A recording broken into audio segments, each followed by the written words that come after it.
فضا میں تم ہو نصارہ تو تمدن میں ہنود، یہ مسلمان ہیں جنہیں دیکھ کے شرمائیں یہود۔ اے امت مسلمہ یہ بات ذہن نشین کر لو کہ دار اسلام میں داخل ہونے اور خود کو مسلمان کہلوانے کے لیے صرف کلمہ شہادت کا اقرار اور اعلان ہی کافی ہے، لیکن دار اسلام سے خارج ہونے کی ہزاروں وجوہات ہیں۔ ضروریات دین میں سے کسی ایک کا انکار بھی کفر کے ماں سوا کچھ نہیں۔ اللہ تعالیٰ کی صفات عالیہ میں سے کسی بھی صفت کو انسانوں میں مانا تو مشرک، قرآن کریم کے کسی بھی ایک آیت کا یا ایک بھی جملے کا انکار کیا تو کافر، اور منصب ختم نبوت حضور اکرم صلی اللہ علیہ وسلم کے بعد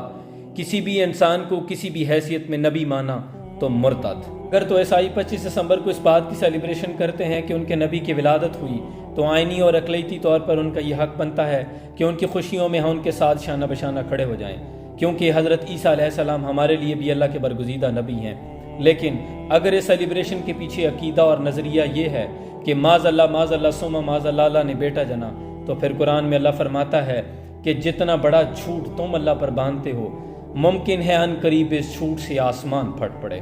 اور قل هو اللہ احد، کہہ دیجئے کہ اللہ یکتا ہے، اللہ الصمد، اللہ بے نیاز ہے، لم یلد ولم یولد،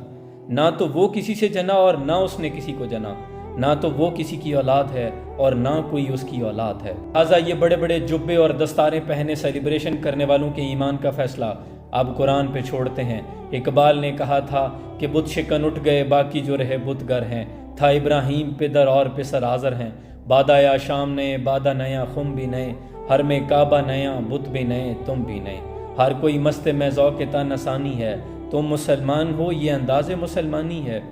حیدری فقر نئے دولت عثمانی ہے، تم کو اسلاف سے کیا نسبت روحانی ہے، وہ معزز تھے زمانے میں مسلمان ہو کر، تم خوار ہوئے ہو تارک قرآن ہو کر۔ سلام پہنچے۔